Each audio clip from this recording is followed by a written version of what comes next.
Pesawat jet pribadi dengan warna hijau tua berkelir keemasan itu mendarat mulus di Bandara Sultan Muhammad Kaharudin III, Sumbawa Besar. Cahaya matahari pagi lembut menyiram aspal saat pesawat menuju hanggar. Zaman sudah mandi dan berganti baju. Dia mengenakan baju kasual, sepatu kets, membawa kamera DSLR. Penampilannya sekarang mirip wartawan, agar lebih mudah bergaul dengan penduduk lokal. Sebuah mobil jeep telah menunggu di parkiran bandara, beserta sopirnya. Dengan teknologi, tidak sulit menyewa mobil bahkan di pelosok bumi. Cukup beberapa telepon, mobil sudah menunggu. Kamu yakin akan segera berangkat, Zul? Aku sudah tidur 7 jam tadi malam. Tidak akan masalah. Aku tidak tahu akan berapa lama di Pulau Bungin. Encik Razak, 1 hari, 2 hari, tapi pesawat harap bersiap-siap. Kita boleh jadi akan segera pergi ke kota lain.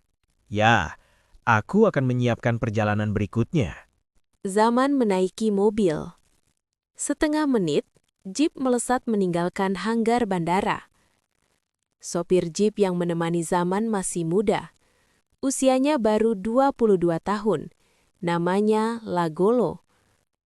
Lagolo menjelaskan saat Zaman mengernyitkan kening. Itu nama tokoh dari dongeng Sumbawa, Pak. Kisah tentang keluarga kaya yang berdoa diberikan anak agar bisa mewarisi kekayaannya. Berpuluh tahun berlalu istrinya akhirnya melahirkan bayi, diberi nama Lagolo. Sayangnya anak itu sejak kecil kerjanya hanya bermalas-malasan, nakal, berbohong, mencuri, hingga dibuang orang tuanya ke hutan. Jadi, kamu anak pemalas yang nakal. Aku tidak pemalas, Pak, apalagi nakal. Tapi dongeng tadi belum selesai. Anak itu setelah dibuang ke hutan, menyadari betapa buruk tabiatnya. Dia memutuskan berpetualang, mulai bekerja keras, tekun belajar, hingga tumbuh menjadi pemuda yang kuat. Bertahun-tahun berlalu, Lagolo memenangkan sebuah kompetisi di istana, memperistri putri raja, kemudian menjadi raja yang adil. Kalau begitu, besok lusa kamu jangan-jangan akan jadi raja. Lagolo kali ini menyeringai lebar. Mobil jeep terus melaju di atas aspal mulus. Zaman menurunkan jendela kaca, membiarkan angin menerpa wajah. Pemandangan dari mobil mengagumkan. Sebelah kanan adalah lautan biru, sebelah kiri adalah hutan lebat, bukit-bukit hijau khas Sumbawa. Sesekali terlihat kerumunan kuda berlarian. Lagolo lompat ke topik percakapan berikutnya. Aku sudah beberapa kali mengunjungi Pulau Bungin, Pak. Ada banyak wartawan seperti Bapak yang minta diantar ke sana. Juga rombongan turis, pejabat pemerintah, LSM, tambahkan kru syuting film. Tempat itu semakin terkenal. Gelarnya adalah pulau terpadat di seluruh dunia. Penduduknya ramah-ramah, tapi sebenarnya tidak banyak yang bisa dilihat di sana. Hanya perkampungan nelayan, panas dan gerah. Zaman mengangguk. Dia datang bukan untuk wisata. Lagolo terus bicara. Dia suka membahas apa saja yang terlintas di kepalanya. 1,5 jam, mobil jeep tiba di jalan penghubung yang menghubungkan Pulau Sumbawa dengan Pulau Bungin. Itu bukan jembatan, melainkan urukan tanah sepanjang 600 meter. Mobil jeep mengurangi kecepatan hingga tiba di gerbang pulau. Selamat datang di Pulau Bungin, Pak. Lagolo bergaya, mengangkat tangannya. Zaman mengangguk, memperhatikan perahu-perahu tertambat di setiap sudut perkampungan. Sepagi ini, kesibukan kampung nelayan menyeruak. Ember-ember plastik berisi ikan atau lobster diturunkan dari perahu besar yang pulang setelah berminggu atau boleh jadi berbulan-bulan melaut. Jaring besar diangkut 2-3 pemuda. Yang lain asyik menambal celah-celah perahu kecil. Anak-anak berlarian, saling berkejaran, asyik bermain.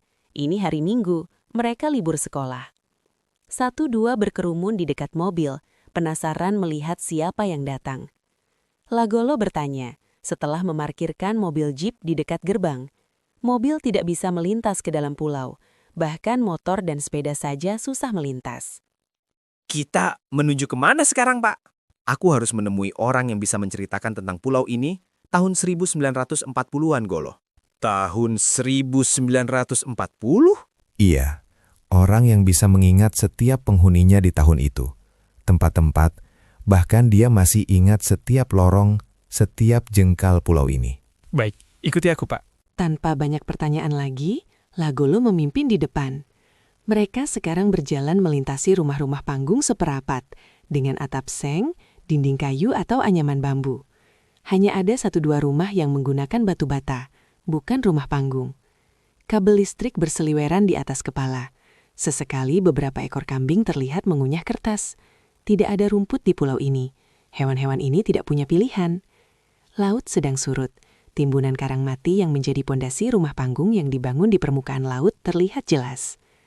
Aroma khas perkampungan nelayan tercium pekat bersama aroma masakan.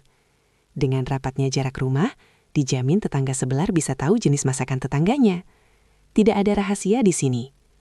Lagolo menyapa ramah penduduk. Sepertinya dia sudah dikenal baik warga setempat. Zaman sesekali mengambil gambar dengan kamera. Bukan untuk kamuflase wartawan, tapi pemandangan di tepi jalan menarik perhatiannya. Dari riset tadi malam di atas pesawat, Zaman tahu ada banyak pulau terpadat di dunia, dan hampir semuanya memiliki kesamaan. Perkampungan nelayan yang padat dan kumuh. Santa Cruz del Islote di Kolombia, luasnya hanya sebesar lapangan sepak bola, penduduknya 1.000 lebih. Midingo Island di Kenya atau Fadiouth di Senegal adalah pulau-pulau dengan karakteristik sama. Dalam situasi tertentu, kondisi pulau-pulau itu lebih buruk dibanding Pulau Bungin. Akses air bersih terbatas, tidak ada listrik, anak-anak tidak sekolah, jangan tanya lahan pemakaman atau taman. Penduduk pulau harus menyeberang ke pulau lain untuk menguburkan kerabat atau sekedar menyaksikan seperti apa bentuk pohon mangga. Perkampungan nelayan selalu identik dengan kemiskinan. Pulau Bungin jauh lebih beruntung. Mereka cukup sejahtera dan bersentuhan dengan kemajuan teknologi. Lagolo berhenti. Dia menunjuk sebuah rumah dengan dinding kayu dicat hijau. Di kolong rumah ada warung yang menjual ciki, permen, mie instan, dan jajanan lainnya. Lagolo bertanya dalam bahasa lokal kepada ibu-ibu yang menjaga warung, kemudian mengangguk, menaiki anak tangga kayu di susul Zaman. Seseorang menyambut mereka di teras rumah. Laki-laki berusia 60 tahun dengan kulit hitam legam, khas nelayan tangguh. Kita sudah sampai, Pak. Ada wartawan yang hendak menemui Bu Lila. Ini foto tahun 1950-an. Aku belum lahir saat itu. Boleh jadi foto ini memang diambil di pulau ini. Tapi entahlah, aku tidak tahu siapa anak ini. Apakah ada orang lain yang bisa menceritakan lebih baik tahun-tahun itu, Bu Lila? Zaman ikut bersalaman, orang pertama yang ditemui. Tetapi nelayan tersebut, meski setengah jam lincah menjelaskan sejarah Pulau Bungin, tentang nenek moyang mereka yang keturunan suku Bajo dan suku Bugis, menggeleng ketika Zaman memperlihatkan foto Sriningsih kecil di atas perahu. Nelayan itu menyerah. Nelayan yang dipanggil paman oleh Lagolo itu berpikir sejenak, kemudian menyebut nama. 5 menit kemudian, Zaman dan Lagolo sudah kembali berjalan di jalan-jalan sempit, menuju rumah berikutnya. Zaman mengelap keringat deras yang mengucur di leher. Dia tahu ini tidak akan mudah. Dia sedang berusaha mengeduk cerita yang telah terkubur 70 tahun. Lebih dari 5.000 penduduk pulau ini, entah apakah masih ada yang ingat atau tidak kejadian tahun-tahun itu. Tapi jika Sriningsih memang pernah tinggal di pulau ini, kemungkinan besar masih ada jejaknya. Dia membutuhkan informasi yang tersedia, sekecil apapun itu. Orang kedua yang mereka temui adalah nelayan berusia 75 tahun. Lagolo sudah senang melihatnya. Usianya memenuhi syarat. Dia mungkin bisa bercerita tentang tahun 1940-an. Aku baru tinggal di pulau ini tahun 60-an. Pindah dari Flores.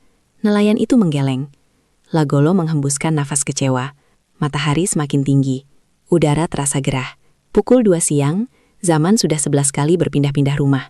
Mereka seperti tawaf, mengelilingi pulau, mencari orang yang bisa bercerita.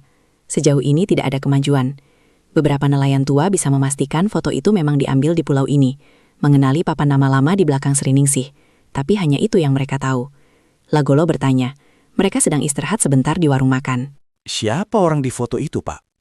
Orang yang sedang kuselidiki. Apakah dia penting sekali hingga harus diselidiki? Sangat penting.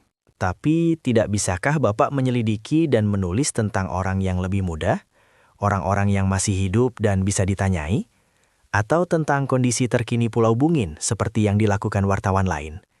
Aku cemas kita tidak bisa menemukan orang yang bisa bercerita tahun 1940-an. Lagolo mengeluh. Zaman tertawa. Mulai menghabiskan makanan di atas meja. Warung makan ini sederhana, dengan kursi plastik dan meja kayu kasar. Berada di kolong sebuah rumah menghadap lautan. Tapi masakannya tidak sederhana. Ikan segar yang langsung dibakar telah tersaji lezat di atas piring. Kecap bercampur potongan cabai melumuri ikan. Aromanya mantap. Pukul 6 sore. Matahari hampir tenggelam. Kaki langit jingga. Burung-burung camar terbang rendah. Terlihat begitu menawan. Sudah belasan lagi rumah yang dikunjungi Saman. Tetap belum ada kemajuan berarti. Beberapa nelayan memberitahu, jika masih ada yang bisa menceritakan tahun 40-an, maka itu adalah Pak Tua yang tinggal di sisi timur pulau. Lagolo semangat menuju ke sana, hanya untuk menemukan kabar buruk. Pak Tua sedang pergi ke Lombok, entah kapan kembali. Lagolo bertanya. Kemeja yang tadi pagi rapi, sekarang kusut. Wajahnya berdebu. Ini baru pertama kali dia menemani seorang wartawan yang tanpa lelah terus mencari sumber berita. Biasanya, paling lama hanya 1-2 jam saja. Wawancara pendek, foto sana-sini. Sisanya, wartawan sudah minta pulang. Mereka kembali duduk di warung makan. Sekarang menghabiskan es kelapa muda, sambil menatap sunset. Apakah kita akan kembali ke kota, Pak? Aku tidak akan kembali ke kota, Golo, hingga seluruh penduduk pulau ini kita temui. Tenang saja, Golo. Aku akan membayar sewa mobil dan semua keperluanmu selama di sini. Aku tidak khawatir soal itu, Pak. Tapi kita akan tidur di mana? Di sini tidak ada hotel, air panas, AC. Rumah penduduk pasti ada yang mau menampung kita. Tentu saja mereka mau. Tapi Bapak mau tidur di rumah berdinding papan dan beralaskan tikar? Tidak masalah. Rumah-rumah penduduk juga tidak ada toiletnya, Pak. Mereka langsung buang air besar di laut. Itu bukan masalah besar. Dan bisakah kita berhenti sejenak mengobrolnya, Golo? Aku sedang menikmati sunset. Ini sangat indah. Lagolo yang hendak terus bicara, segera menutup mulut.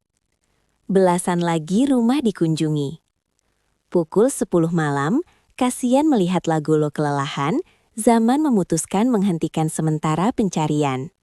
Mereka akhirnya menginap di salah satu rumah nelayan, tidak ada kamar di sana. Tikar dibentangkan di ruang depan dengan bantal kempes.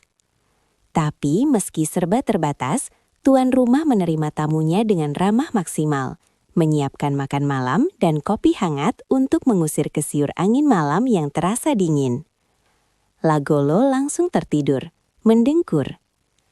Zaman masih sempat berjalan-jalan di gang sempit, sesekali mendongak, menatap langit yang dihiasi bintang gemintang.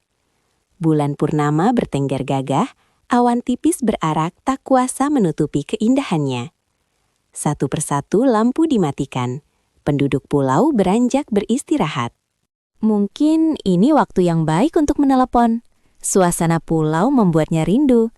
Zaman meraih telepon genggam dari saku celana. Suara riang menyapa di seberang sana. Halo Zam. Halo Bu. Baru 2 hari lalu kamu menelpon ibu. Ada apa? Tidak ada apa-apa, hanya ingin menelpon saja. Kamu sedang di mana, Nak? London?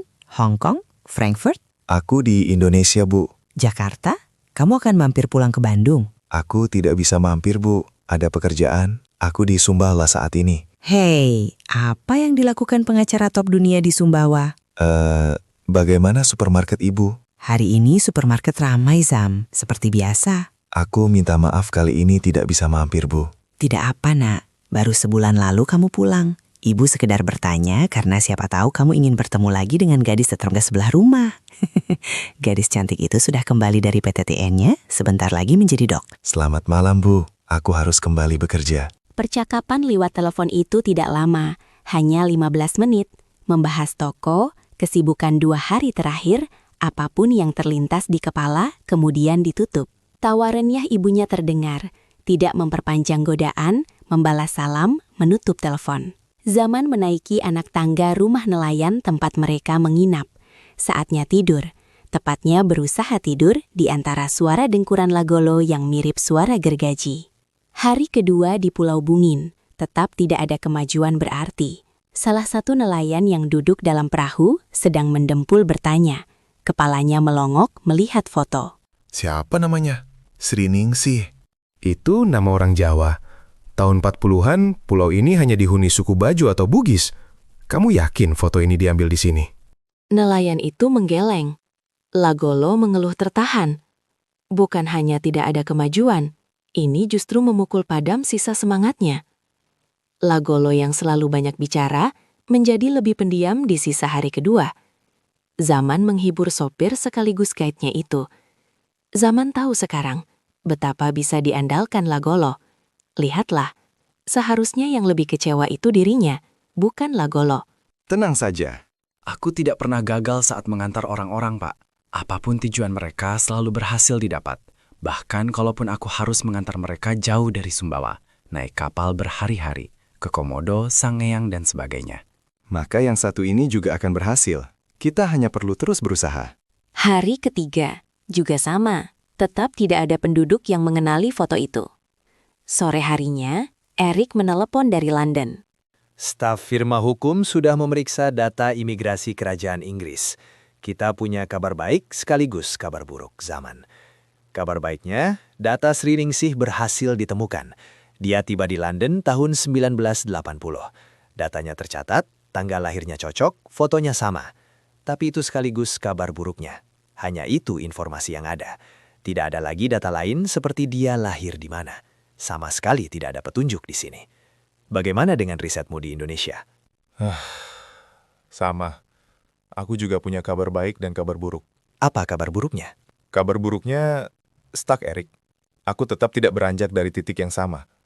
Aku sudah 3 hari tinggal di perkampungan nelayan, buang air besar di laut langsung, tidur di atas tikar, gerah, menatap kambing mengunyah kertas, dengan guide yang sekarang kehilangan semangat. Lantas apa kabar baiknya? Sunset di sini indah sekali, Erik. Tambahkan ikan bakarnya. Lezat. Tidak ada restoran di London yang bisa mengalahkannya.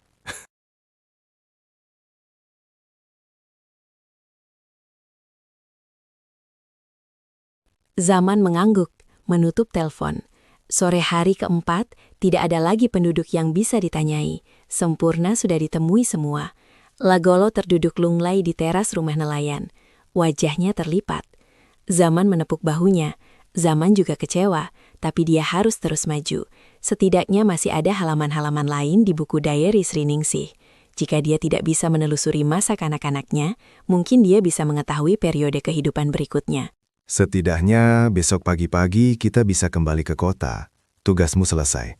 Aku akan membayar seluruh biayanya. Seharusnya Bapak tidak perlu membayarku. Perjalanan ini sia-sia. Mereka beranjak tidur. Lelah seharian berkeliling dari satu rumah ke rumah lain, tidur malam itu terasa lebih cepat. Seperti baru sebentar merebahkan punggung di atas tikar, cahaya matahari pagi sudah menerabas jendela rumah, mengenai wajah. Zaman terbangun, duduk. Lagolo tidak ada di sekitarnya. Pemuda itu sepertinya sedang menyiapkan mobil. Selalu tidur lebih awal agar bisa bangun lebih dulu. Zaman bersiap-siap, menghabiskan sarapan, membereskan pakaian, kemudian berpamitan dengan tuan rumah.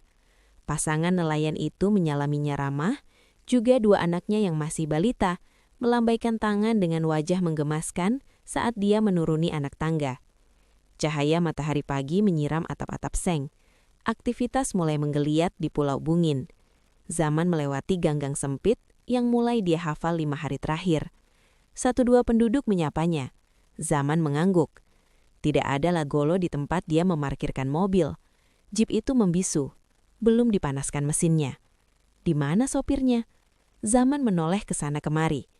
Apa yang sedang dilakukan calon raja itu? Kemana dia? Ini sudah hampir pukul 8. Zaman bergumam di dalam hati, mencoba rileks. Mungkin Lagolo mendadak harus buang air besar. Di pulau ini, ritual tersebut tidak mudah dilakukan. Penduduk harus berlarian ke tempat tertentu. 15 menit menunggu, saat Zaman memutuskan akan mencari, Lagolo justru berlarian menujunya, sambil berteriak. Pak Zaman, kita tidak jadi pulang pagi ini, Pak. Tidak pulang bagaimana, Golo? Masih ada satu orang lagi yang harus kita temui. Siapa? Pak Tua. Bukankah dia tidak ada di rumahnya? Tidak, dia sudah tiba di Pulau Bungin tadi subuh. Aku barusan dari rumahnya, memastikan perahu keluarganya sudah tertambat di sana. Kalau begitu, kita bergegas ke sana, Lagolo. Lagolo mengangguk, balik kanan, berlarian memimpin menuju sisi timur Pulau Bungin. Rumah Pak Tua adalah salah satu rumah panggung terbaik di pulau. Dindingnya adalah kayu jati, tiangnya adalah kayu ulin, yang semakin lama terendam di air, semakin membatu. Atap rumahnya sirap Kalimantan, dengan parabola besar di atasnya. Rumah itu menghadap ke lautan, dekat dermaga kayu, dan di sana sudah tertambat perahu besar yang biasa digunakan membawa sembako atau barang-barang dari Pulau Lombok, Bali, atau sesekali dari Surabaya. Sesuai namanya, Pak Tua adalah nelayan tangguh berusia 70 tahun. Tubuhnya kurus, tinggi, fisiknya masih kuat mengarungi lautan. Pak Tua telah menunggu di teras rumah. Dia berdiri saat melihat Zaman menaiki anak tangga. Tersenyum ramah. Selamat pagi, Nak. Pagi, Pak. Silakan duduk. Namamu Zaman Zulkarnain, bukan? Namaku Ode, tapi kalian bisa memanggilku Pak Tua, seperti penduduk Pulau Bungin lainnya. Kudengar kamu telah menemui seluruh penduduk pulau ini 5 hari terakhir. Aku baru saja tiba dari Mataram, membawa kapal besar bersama ABK. Minggu-minggu ini, ombak lautan sedang menggila.